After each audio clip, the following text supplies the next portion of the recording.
Hello everyone, I am Thor Odinson here to discuss my very own movie Thor Love and Thunder! Starring Chris Hemsworth, Natalie Portman, Christian Bale, Tessa Thompson, Taika Waititi, Russell Crowe, Jamie Alexander, featuring the Guardians of the Galaxy, Chris Pratt, Dave Bautista, Karen Gillan, Palm Clementif, Sean Gunn, Vin Diesel, and Bradley Cooper. Directed by Taika Waititi. Sorry guys about the voice. It's Scott here. And before I get into this review, I'm going in with a very open mind on this one because Ragnarok I know is going to be a better movie than this based on the trailers. And also Plain Jane is back. I'm not thrilled about that, but we'll see when we get into the movie. But I did see the movie twice. Once in IMAX that was trying to be cheerful, the other one in regular 3D with very little people. So let's see what all this is going on with. Let's get into the movie. Gore, played by Christian Bale, who's very unrecognizable in this role, but he has a daughter who dies in the desert as he couldn't save her, and I wish I knew why, other than being in a desert from dehydration. But there has to be a better explanation than that. Gore sees, as I'm led to believe, he's imagining it as he tells a king about his daughter's death, and the king doesn't care, and Gore kills the king with the sword as he's cursed and becomes the God Butcher, which is a weird opening. Then we get to a lame Marvel opening logo with rock music. Korg, returned by the movie's director Taika Waititi, tells the story of Thor's life from the beginning to the previous movies to present day, as Thor, returned by Chris Hemsworth, is with the Guardians of the Galaxy. Peter Quill, aka Star-Lord, returned by Chris Pratt. Mantis, returned by Palm Clementif. Drax, the Destroyer, returned by Dave Bautista. Nebula, returned by Karen Gillan. Rocket, returning voice of Bradley Cooper. And Groot, returning voice of Vin Diesel, as the Guardians are barely in this movie as Thor destroys some furry bad guys and destroys the planet's kingdom, and the 3D in this looked like crap.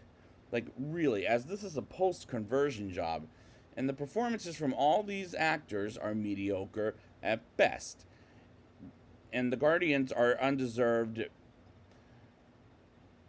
and underserved by this movie and does them no favors. Plain Jane Foster, returned by Natalie Portman, finds out with Darcy Lewis, returned briefly by Kat Dennings, that she has cancer. And I mean, Plain Jane has cancer. And this is as plain as Natalie Portman will ever get as far as big movies are concerned, as she's terrible in this movie, like she was in the 2 films that she was in. We get to New Asgard, and King Valkyrie, returned by Tessa Thompson, rules it, while we move on to the actors portrayed by Luke Hemsworth, Matt Damon, Melissa McCarthy, and Sam Neill portray a scene from Ragnarok where Hela breaks Thor's hammer. And this is as good as Melissa McCarthy ever gets, which is barely in this movie. And Valkyrie this time is plain ridiculous this time around, while Plain Jane gets Mjolnir back together and Plain Jane becomes the mighty Thor. And these scenes are funny for the cameos. Thor gets the gift of flying goats that are really annoying for half the movie as they scream a lot, while we see Kroglin, returned by Sean Gunn, married to an alien she just met, which is the Frozen cliche, as they get a stress signal about a god butcher with a message by Sif, returned by Jamie Alexander, to find Thor with Korg as well as Stormbreaker, aka his new hammer, to go find Sif as she's missing an arm, but she still survives, and all of this is pretty stupid in my opinion. Gore attacks New Asgard and takes the children, including Heimdall's son Astrid, aka Axel, and while he does so, Thor comes in the fight and sees the new mighty Thor as Plain Jane holding Mjolnir, as she and Thor see each other. And I do like Mjolnir's way of fixing itself. I thought that was pretty cool. But what ruins the scene is getting a flashback of Thor and Plain Jane's romance until it ended, as that was something that we didn't need to know how they broke up in the first place. Like, why ruin it to begin with, which is a real problem to begin with. And the fight with the Asgardians and Gor's shadow monsters was kind of meh. Thor sees Gore, and Gore almost kills Thor with the sword, but his life is saved by playing Jane and Valkyrie as the shadow monsters take the children, and Luke Hemsworth and Matt Damon ask Valkyrie to give a cheerful performance in the middle of a crisis, which is not the best timing to bring it up, while Thor brings up how he'll get the children back and flies back to break the building, while Stormbreaker is jealous of Mjolnir, which is a stupid but yet predictable comedy. Maybe like a jealous romantic comedy, I'll say. Thor sees Axel from his vision like his father did and goes to the Shadow Realm as he tells the kids, I meant to say tells the kids he, with Korg, Valkyrie, and playing Jane, as he thinks about recruiting the god Zeus, played by Russell Crowe, and I'll get to him when I get to that scene, and they get a boat as well as flying goats, and I'm not laughing as much as I'm cringing for half of this movie. Playing Jane thinks about how her mother died from cancer as she breaks the sink, and Valkyrie goes to her room and asks if she's packed, while they play a little brief music called The Family Affair by Mary J. Blige, which was unnecessary.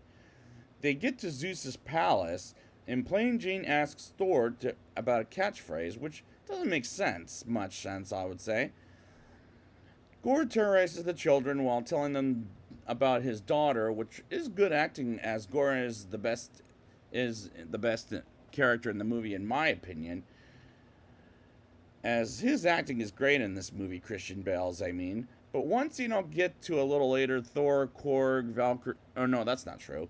But Thor, Korg, Valkyrie, and Plain Jane disguise themselves while in a giant room in a meeting with Zeus and other gods, as they briefly talk while in the middle of a speech, and sends Thor in the middle of the stage and asks Zeus for help with the god butcher, but he doesn't care and flicks his clothes off. And this in the trailer and in the movie is so stupid. And as far as Russell Crowe is concerned, this is the weakest performance of his career, as he should be embarrassed for this role, as he's done much better than this.